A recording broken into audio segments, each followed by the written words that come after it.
on here in quite some time. We've been very busy over here in the Welker household. I think the last thing I filmed was our Labor Day weekend trip, and then I had all kinds of content planned for October, a peek into Sadie's nursery, baby watch videos, things like that, but she ended up arriving around the 1st of October.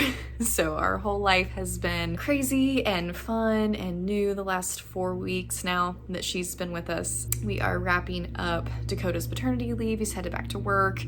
So Mama and Bennett are going to be figuring out how to do this life of 3 now, 4 counting Dakota. But one of the things I wanted to get on and film was Sadie's birth story. So that's what's going to be in this video. I'm excited to share it with you all. So we planned a scheduled induction for her. I have a history of having larger babies. Bennett was over 9 pounds when he was born, and she was tracking all through my pregnancy to be almost this big. And my labor with Bennett was very long, it was traumatic. I didn't want to repeat it.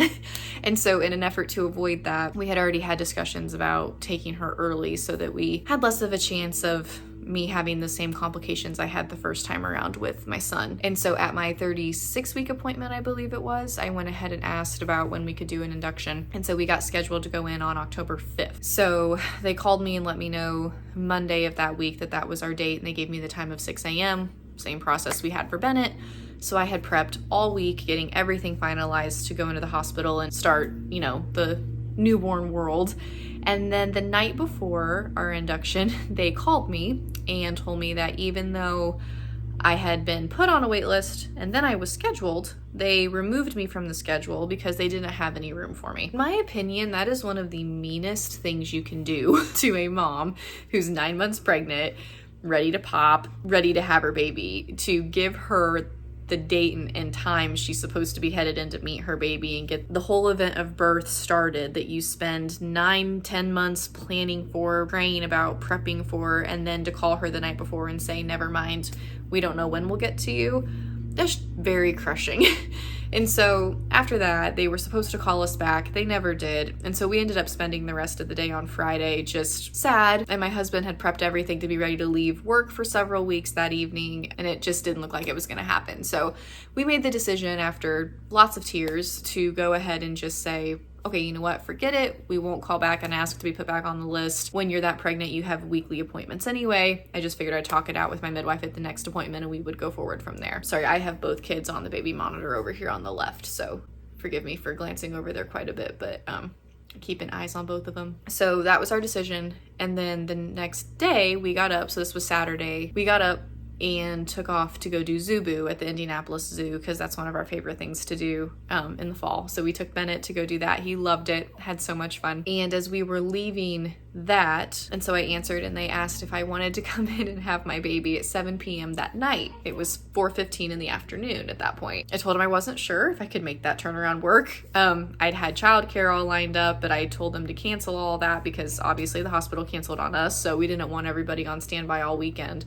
So I hung up on her. Dakota and I talked about it as we walked back to the car, and he was very sweet and said, are you sure you want to do that? Because it's a pretty big whiplash. We just finished processing that we weren't going to meet our baby this weekend. And I said, you know what? God's been over it. I've been praying over this for 10 months. So if we can make it happen, let's try. I kind of feel like this is a really nice surprise from him to do this. So I called my childcare. Thankfully, they were able to make it work. So we flew home from the zoo, just kind of shocked and processing that we're going to have a baby that night. We're talking to Bennett about it. Got back to the house, packed everybody up, flew out to get Bennett dropped off at childcare, and then we met up with my mother and headed to the hospital. We checked in around 7 o'clock. I hadn't showered or anything from the zoo. We were all a sweaty mess, but you're going into labor, so who cares? It took them about 45 minutes to get my IV started, which that was a very frustrating process. I am not usually a hard stick, and for some reason, I don't know why, but there were two nurses on staff that were trying to get this IV started and they could not get it, and then ended up blowing a vein on this arm, which the bruising's finally gone. Mostly. That was one of the most painful things. I've never had a blown vein while trying to get an IV started, and that swelled so bad throughout the whole labor process. That was miserable. They finally got the IV started. It was right around 8 o'clock when that got going with Pitocin. And thankfully, another providential part of that birth story is because we'd been at the zoo, I had walked 5 miles that day. And so I came into the hospital that night already having contractions. But I experienced a lot of prodromal labor with both of my children. I went to the hospital 2 times for it with Bennett, thinking I was in labor and I wasn't. With Sadie, because I'd experienced it, I knew it wasn't true labor because it wouldn't last. But I had walked around 4 centimeters dilated and entirely effaced for 2 weeks at this point. So my body was, everyone and all my midwives would keep saying, you're right on the edge. You should go on your own. We expect you to have a baby this weekend. Yeah, they never come out. They're on their own schedule. And I believe truly I would be one of those women that would walk into the hospital dilated to like a 7. So I came in already having contractions, which was perfect. But as usual, they petered out before they got the Pitocin in me and they stopped. So I was like, well, there you go. Anyways, we got the Pitocin hooked up, and then the first from like 8 p.m. to like midnight, we all just kind of rested. Early labor contractions, I never really start to feel them with Pitocin until they get the Pitocin up to a certain amount. And so I did paperwork, all that jazz. Anybody that's had a baby knows there's so much paperwork you got to fill out. And then right around midnight, they really started to ramp up. They come in and increase your Pitocin about every half hour. And so around midnight, I couldn't sit anymore in the bed. So then I hopped on the birth ball, and then from about midnight to 2:30, I just worked through the contractions as they came. I was waiting for them to get really close together. I didn't want them to be so intense that I couldn't sit still through them, because anybody that's ever had an epidural knows you have to hold perfectly still while they get that catheter placed. And with my son, I had learned the hard way that once I let them get to a certain point, especially artificially created contractions with Pitocin, I can't hold still. So I waited until they got close enough together that my body was in active labor, and I knew if I got the epidural, there was less of a chance of my body stalling out. So I called for my epidural right around 2:45. The anesthesiologist came in. That process was miserable. The gentleman was very nice, but the process of getting that in was awful. So all in all, with my first epidural, it took 10 minutes from the time the anesthesiologist walked in the room to the time he left and it was working. But I was very drugged up with Bennett's birth, and I can go into that story another time, but I don't remember feeling anything with that epidural. With this one, he warned me before he gave me the local anesthetic that they have to give you before they insert the catheter. And you know it's going to be bad when the anesthesiologist, who you've learned was in the Marine Corps for a few years, looks at you and says, I'm not going to lie, this is going to hurt. And at that point, I started to panic a little bit, because before that, I hadn't really been scared of it because I had already done it once before and I don't remember feeling any pain from it. He shoved that needle in the base of my spine and it felt like my back was melting. I have never felt pain like that before in that way. And it felt like somebody had shoved an electrical, I don't know what, into my spine and turned it on with heat, and it was melting my back. That was awful. The poor nurse, I had one nurse in front of me and Dakota was on the other side, and I had my head in the nurse's shoulder crying, and she was rubbing my head trying to keep me calm, because you can't move, you have to breathe through that. And then once he got that in, then he had to get the catheter in, and for some reason I could feel like, okay, part of it was my fault and I know that, and I felt terrible and I kept apologizing, and he ended up making fun of me for it because you're not supposed to move. But after that, every time he would go to do something in my spine, I would jump. And so then I would jump and throw him off. It was awful. Any anesthesiologist that watched this know I was that particular patient for him that night that was so terrified I couldn't hold still. And then I just kept saying, I'm sorry, sir, every single time I would jump. And he eventually went, okay, stop apologizing. It's like, and he goes, quit calling me sir. I'm like, I'm sorry, sir. Autopilot, it's how I was raised. My mom was sitting across the room from me, like giggling at me a little bit. Not while I was in searing pain, but later we were talking about it. And I could feel every time he would bump my spine, and oh my gosh, it would hurt. And then sometimes he'd get it off center a little bit, and so it would hit a nerve and it would zing down my leg. That was awful. Like, awful. I'd be so interested to know if any of you ever had experiences like that with your epidural. Like, my first one was great, and this one was miserable and so painful, to the point where I'm honestly not sure I would ever do it again because of how bad that process was. And again, the gentleman was fabulous and great to talk to and made it as good as he could, but I don't know if it's just because I moved too much or what, but that was miserable. And it took him 45 minutes to get it placed, which again, part of that was my fault because I was jumping so much. I was terrified of the pain. Oh, it was awful. So we finally get it placed. They get me situated and it didn't work all the way. So that was the other thing about this epidural with my son. It worked great, but I spent probably the first, I don't know, 2 hours after they got it placed. It numbed my left side, but my right side was still, I still felt, I would say 60% in feeling was still in this side of my, like from my hip down. My left was completely numb. They do shift changes every 12 hours at the hospital I delivered at. So at 7, my midwife came in. I saw her a lot during Bennett, and so I was excited to have her there, one that I knew because I didn't know the one that had been there the night before. She came in, kind of did a check after, and I told her, I said, hey, I just want to make sure. I'm like, I'm really feeling these contractions, but only on my right side, and that leg's not completely numb. And that's when they told me that sometimes the medication like doesn't disperse evenly across both sides of your body. And so again, with Bennett, I didn't have that problem. With Bennett, I was given, the epidural got placed, it worked perfectly. But with her, they had to flip me every half hour. We were rotating sides. So that was just another level of ugh to work through with birth. But I also didn't know, and she's the one who told me, that I had this little handy dandy button by my head the whole time, that if I had pressed that, I would have gotten an extra shot of that medication. And I was like, what do you, that's been there the whole time, and I've been sitting here dealing with these half controlled contractions for, 4 hours, and I could have had that the whole time. She's like, yeah, they didn't tell you that. Like, no.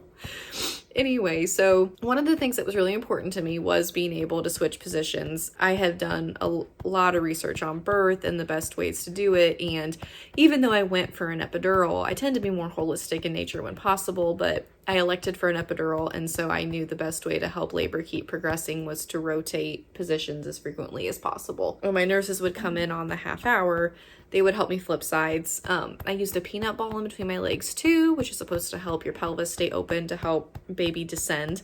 So we did all of that for another, she came in at 7 and I had only dilated to a 5 after, so that was 12 hours since we checked in. And so I was kind of disheartened at that point, just I was getting really tired.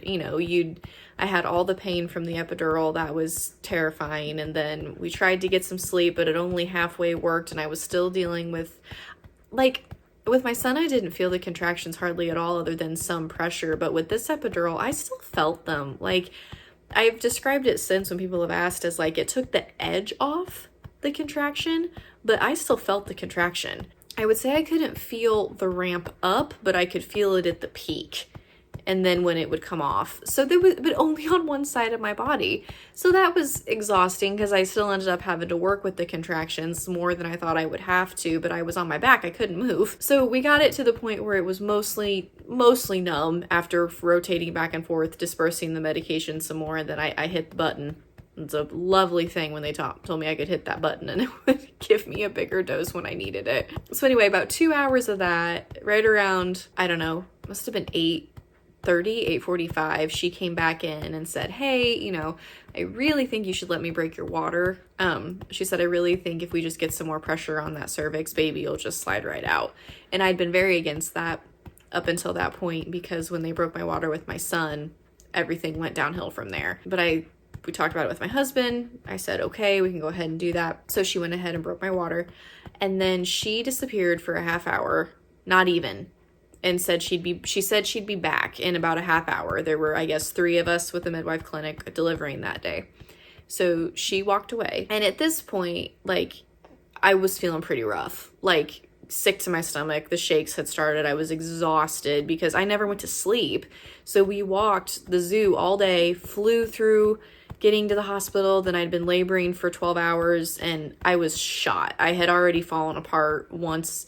So when Meg came in and told me I was only at a 5 and then left, I had gotten a picture of Bennett sent to my phone from the friend of mine that was keeping him, and I lost it. I mean, sobbing. You just hit a point where you feel like it's never going to end. And even though it was going so much better than my son's, it's still it's very painful and emotional experience to go through.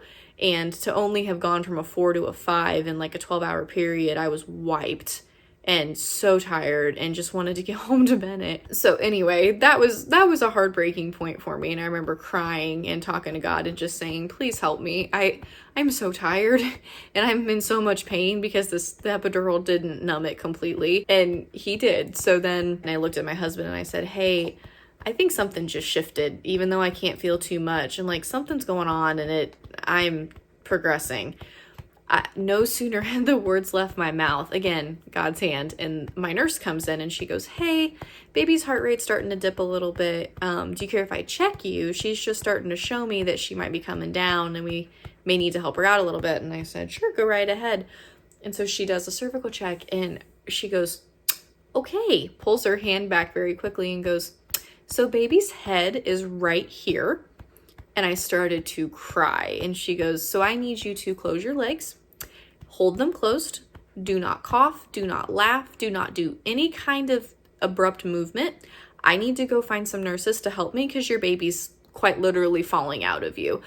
And I was laughing, I think, and crying and praising God all at the same time that she had moved down and it was time, we were ready to go. But the biggest thing she said is don't push anything because I literally have no one here. And she didn't. It was just her and we didn't have the warmer, the table for the doctor to do all the delivery with the tools on it. Nothing was in there. And so within, I don't know, it was maybe 3 minutes, we had 4 or 5 nurses and then a doctor walked in and it wasn't mine.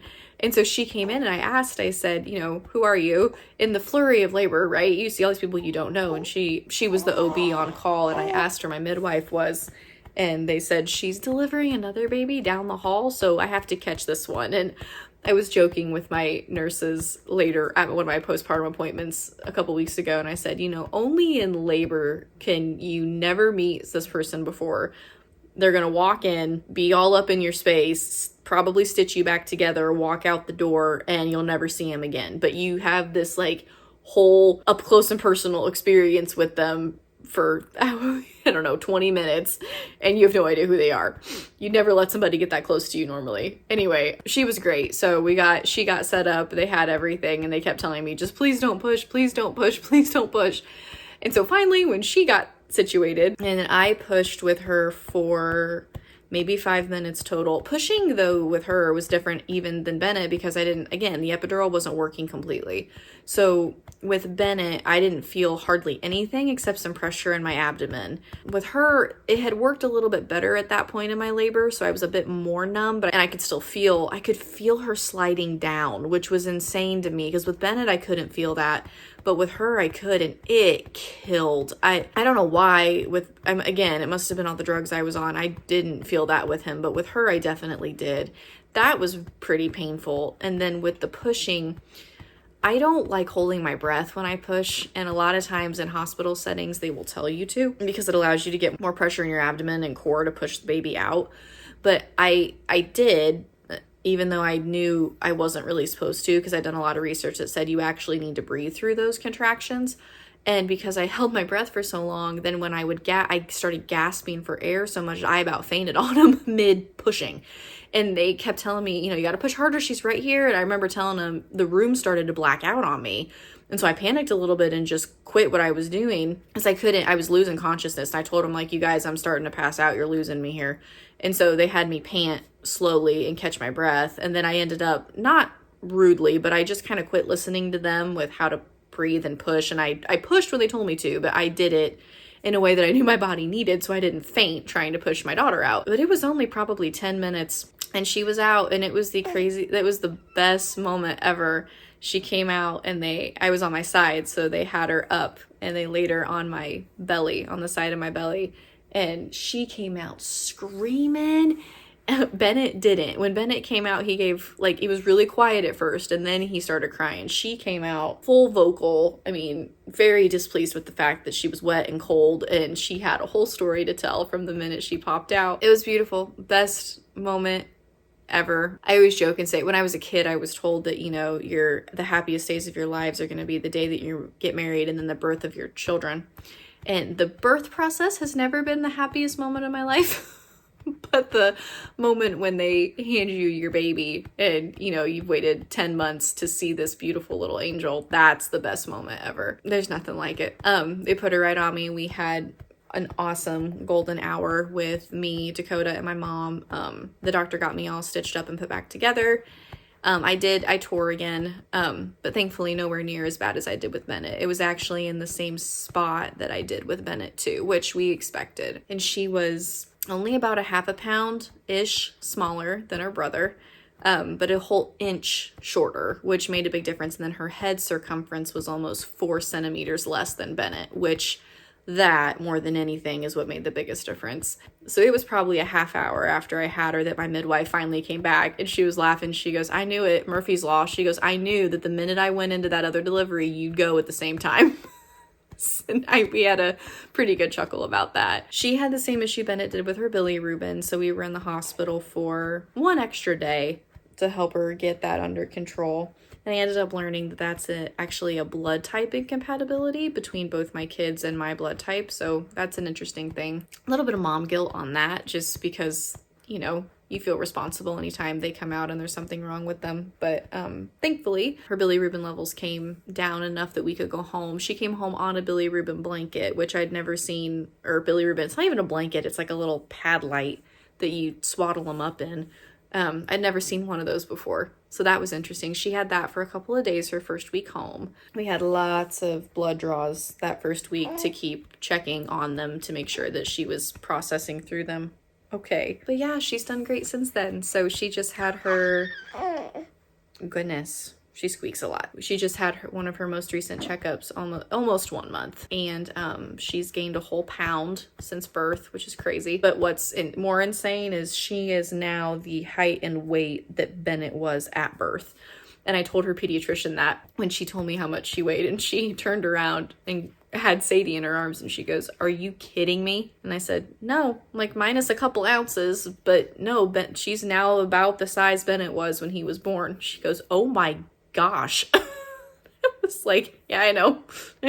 we got through it. So anyway, she's thriving and doing great. And all in all, her birth experience, I would say, was so much better than Bennett's in almost every way, minus the epidural. But you know, Bennett's was 36 hours. Hers was only 14 13 technically, when it was all said and done. She was born right before 10 a.m. in the morning on October 6th. Could not have asked for a better nurse staff and pediatrician staff for Sadie while we were there. Doctors, even after we went home, they were great with working with us on getting her in to get her blood drawn. Her pediatrician was great.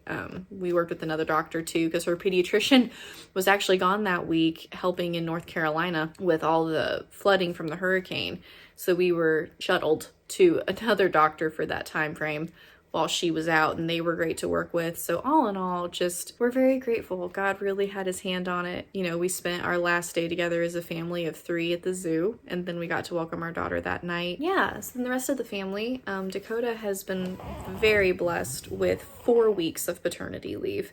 So he's been off since the day she was born, which has been a huge blessing and help for Bennett, me, of course, but Bennett especially, to have daddy around. It's been a huge adjustment, obviously, going from 3 to 4, and for Bennett too, going from just him and mommy to now mommy and the baby. And he's done great with it for the most part. Usually wakes up in the morning now and wants to see her. The first couple days he didn't like her. But now most mornings he wakes up and asks where she's at if she's not out here with me already. And I think he understands that this is the baby that was in mommy's belly. You know, he's 19 months old, so not ever completely certain right now what's connecting and what's not. But he never really gets jealous if I'm holding her. But if Dakota has her, he'll get frustrated. But he's starting to try to play with her more. He gets more interested when she's in like her bouncy seat. He'll come up and play with her feet or try to touch her eyes. He likes to share his snacks with her. He thinks she should have yogurt and crackers whenever he has yogurt and crackers, which is adorable. So it has been a very sweet season the last 4 weeks, trying to, as we've adjusted to life as a family of 4. We're really bummed that maternity leave's over, but very grateful that he had so much time. We could have done it without him. So, and he has slid into dad role with 2 kids seamlessly. So it's been wonderful. That newborn bubble is so unique because it's incredibly challenging with the sleep deprivation and the hormones and the family adjustments, but at the same time it's so sweet and beautiful, and it goes by so fast. And already at her last doctor's appointment, her pediatrician was like, you're just about out of the newborn, she's almost out of that newborn age range, so we can stop being so concerned about growth curves and things like that. And I was like, wow, it's almost unfair to a point how fast it goes, because you're so sleep deprived and out of it trying to figure everything out that you kind of miss part of it in that way. But anyone with kids knows that this time frame specifically, I feel like, goes so fast, and you blink and they're 19 months old. We came home from the hospital with her, and when I finally got back to him, which that was the first time he and I had ever been apart overnight, and I was gone for 3 nights, and that was so stinking hard. I knew it was coming, but I missed my boy. But when I came home, I felt like after being gone from him for 3 days, he'd grown into a completely different kid. And he hadn't. Obviously he's still Bennett, but it just, how small she is in comparison to how big he is, still just shocks me. Yeah, so that's kind of our update, and you got to see her a little bit here. She's passed back out again, so letting her sleep. She's getting life figured out. She's doing a good job. Sleeping at night, she'll give us a 4 to 5 hour stretch, which we're very grateful for. And then during the day, she's a pretty good napper. She's got a kind of very different personality than Bennett did as a baby, which is kind of funny. Bennett never napped. No matter what I did, that kid would never nap. And she naps pretty consistently, which is good. I'm not sure when I'll get back on here. The throes of motherhood and trying to manage a new schedule with 2 kiddos. We are decorating for Christmas, as you can see in the background. Our tree has gone up this weekend, so that's been fun to get that done too. And we've got the holidays coming up, so we're really excited with a lot of the things coming up to do with the kids. And I will hopefully be back here in not too long with another update. But right now I will say goodbye, and I hope everyone enjoyed hearing about Sadie's birth story. We're really grateful for everyone following along on our family's journey and being so excited and engaged with the kids and Sadie's birth and all of that. It's fun. It means a lot to us to know that we have a good group out there. So I will wish everyone a happy Thanksgiving, because I don't think I'll be on here before that. And we'll see you all soon. Take care.